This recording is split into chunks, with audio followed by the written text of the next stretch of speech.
C'est l'un des phénomènes les plus étranges rapportés. Quelque chose qui ne peut pas arriver, mais des histoires disant que cela revient encore et encore de toute façon. Des histoires d'animaux retrouvés vivants enfermés au plus profond de la pierre ou du bois, sans aucun moyen observable par lequel ils auraient pu entrer. C'est le mystère des animaux ensevelis. Il existe de nombreux cas documentés de crapauds, de grenouilles et d'autres petits animaux trouvés inexplicablement enfermés dans de la roche solide. Ces énigmes amphibies sont l'un des mystères les plus déroutants de la géologie. Voici quelques-uns de ces cas. Crapaud dans une pierre. En 1761, Ambroise Paré, médecin d'Henri III de France, rapporta le récit suivant au registre annuel, étant à mon siège près du village de Meudon, et surplombant un carrier que j'avais envoyé casser de très grosses et dures pierres, au milieu de l'une nous trouvâmes un énorme crapaud, plein de vie et sans aucune ouverture visible par laquelle il l'ouvrit et m'a dit que ce n'était pas la première fois qu'il rencontrait un crapaud et des créatures similaires dans d'énormes blocs de pierre. Crapaud dans le calcaire.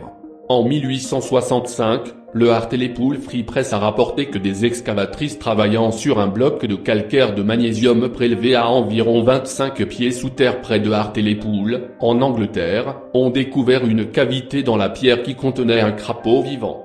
La cavité n'était pas plus grande que son corps et présentait l'apparence d'en être un moulage. Les yeux du crapaud brillaient d'un éclat inhabituel, et il était plein de vivacité lors de sa libération. Il semblait, lors de sa découverte, désireux d'effectuer le processus de la respiration, mais a manifestement éprouvé quelques difficultés, et le seul signe de succès consistait en un bruit d'aboiement, qu'il continue de faire invariablement à l'heure actuelle lorsqu'on le touche. Le crapaud est en la possession de Monsieur S. Horner, le président de la Natural History Society, et continue dans un état aussi vif que lorsqu'il a été trouvé. Sur un examen minutieux de sa bouche se trouve être complètement fermé, et le bruit d'aboiement qu'il fait provient de ses narines. Les griffes de ses pattes antérieures sont tournées vers l'intérieur, et ses postérieures sont d'une longueur extraordinaire et contrairement au crapaud anglais actuel. Le crapaud, lorsqu'il est relâché pour la première fois, était d'une couleur pâle et ne se distinguait pas facilement de la pierre, mais peu de temps après sa couleur est devenue plus foncée jusqu'à ce qu'il devienne un beau brun olive. Crapaud dans un rocher. À peu près à la même époque, un article de Scientific American racontait comment un mineur d'argent nommé Moses Gaines a trouvé un crapaud à l'intérieur d'un rocher de 60 cm de diamètre. L'article indiquait que le crapaud mesurait 3 pouces de long et qu'il était très dodu et gros. Lui saute en le touchant avec un bâton, mais il n'y fait pas attention. Un article ultérieur de Scientific American a déclaré: de nombreuses histoires bien authentifiées de la découverte de crapauds et de grenouilles vivant dans la roche solide sont enregistrées. Crapaud dans un orme. L'Académie française des sciences a publié un récit dans une édition de 1719 de ses souvenirs de l'abattage d'un grand orme. Au centre exact du tronc, à environ 4 pieds au-dessus de la racine a été trouvé un crapaud vivant, de taille moyenne mais maigre et remplissant tout l'espace vacant. 68 crapauds dans un arbre. Le United Times d'Afrique du Sud en 1876 a publié l'expérience de bûcherons qui coupaient un arbre en planches lorsqu'au fond de celui-ci, un trou contenant 68 petits crapauds, chacun de la taille d'un raisin, a été trouvé. Ils étaient d'un brun clair, de couleur presque jaune, et en parfaite santé, sautillant et s'éloignant comme si de rien n'était. Tout autour d'eux était du bois jaune massif, sans rien pour indiquer comment ils auraient pu y arriver, combien de temps ils avaient été là-bas, ou comment ils auraient pu vivre sans nourriture, sans boisson ou sans air.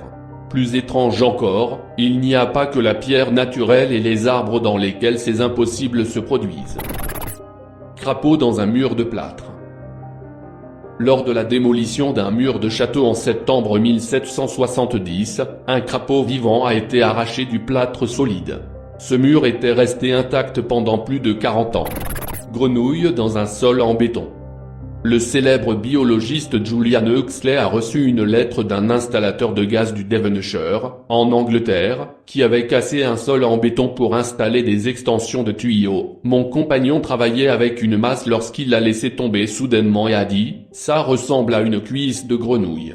Nous nous sommes tous les deux penchés et il y avait la grenouille. Le traîneau a été mis de côté et j'ai coupé le reste du bloc avec soin.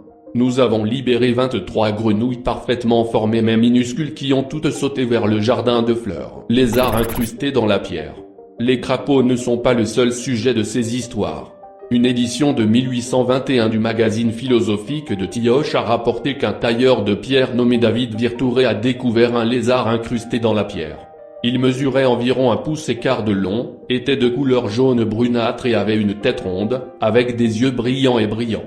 Il était apparemment mort, mais après avoir été exposé à l'air pendant environ 5 minutes, il a montré des signes de vie. Le rocher dans lequel le lézard avait été trouvé était à environ 22 pieds sous terre. Elle était enroulée dans une cavité ronde de sa propre forme, étant une impression exacte de l'animal, poursuit l'article. Cette pierre est naturellement un peu humide. Et environ un demi-pouce autour du lézard était du sable mou, de la même couleur que l'animal.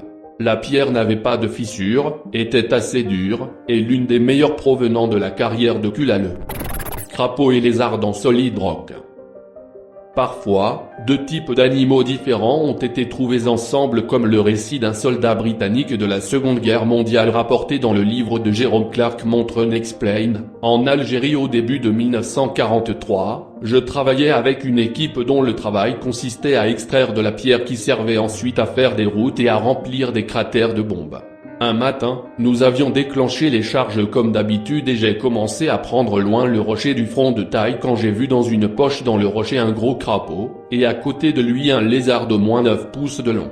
Ces 2 animaux étaient vivants, et la chose étonnante était que la cavité dans laquelle ils se trouvaient était à au moins 20 pieds du haut du front de taille.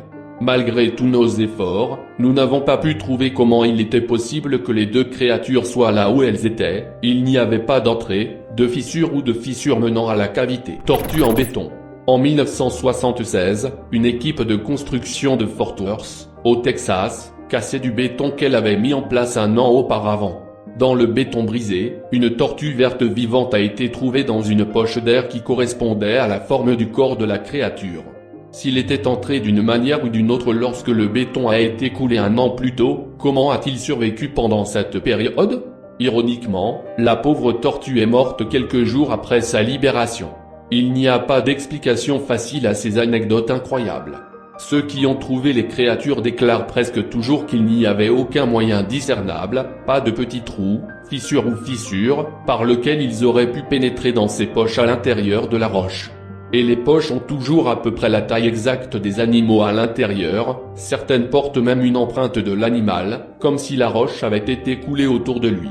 Même si un œuf fécondé de crapaud ou de grenouille s'était infiltré d'une manière ou d'une autre dans la cavité rocheuse, de quoi vivait-il ? Qu'a-t-il mangé, bu et respiré pour grandir, dans certains cas, jusqu'à sa taille normale ?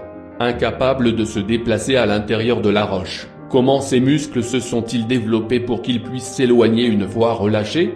Les géologues nous disent que la roche se forme sur des milliers d'années. Quel âge ont ces animaux ? La plus incroyable de ces anecdotes a été enregistrée en 1856 en France. Des ouvriers travaillant dans un tunnel pour une ligne de chemin de fer coupaient du calcaire jurassique lorsqu'une grande créature en est sortie en trébuchant. Il battit des ailes, fit un coassement et tomba mort. Selon les ouvriers, la créature avait une envergure de 10 pieds, 4 pattes reliées par une membrane, une peau coriace noire, des serres pour les pieds et une bouche dentée. Un étudiant local en paléontologie a identifié l'animal comme un ptérodactyle. Un tel phénomène semble tourner en dérision à la fois la raison et l'expérience quotidienne. Comment diable un amphibien a-t-il pu atteindre sa maturité et vivre encapsulé dans un bloc de roche ? Le bon sens nous dit 2 choses. Premièrement, les grenouilles et les crapauds ne peuvent pas se développer à partir de pierres inanimées, et deuxièmement, ils ne peuvent pas rayonner comme Star Trek à travers la matière solide et se matérialiser à l'intérieur. La découverte d'un amphibien incarcéré peut ne pas sembler d'une importance capitale. En fin de compte, une pierre n'est qu'une pierre et une grenouille n'est qu'une grenouille. Mais qu'une grenouille vivante se trouve enfermée à l'intérieur d'une pierre est plus qu'un peu déroutant, c'est inquiétant et potentiellement sensationnel, car cela fait allusion à la possibilité qu'il puisse y avoir quelque chose dans le monde qui dépasse notre compréhension. Et puis d'autres questions me viennent à l'esprit. Notre ignorance de ce phénomène est-elle simplement personnelle, ou est-elle partagée par l'ensemble de la société ?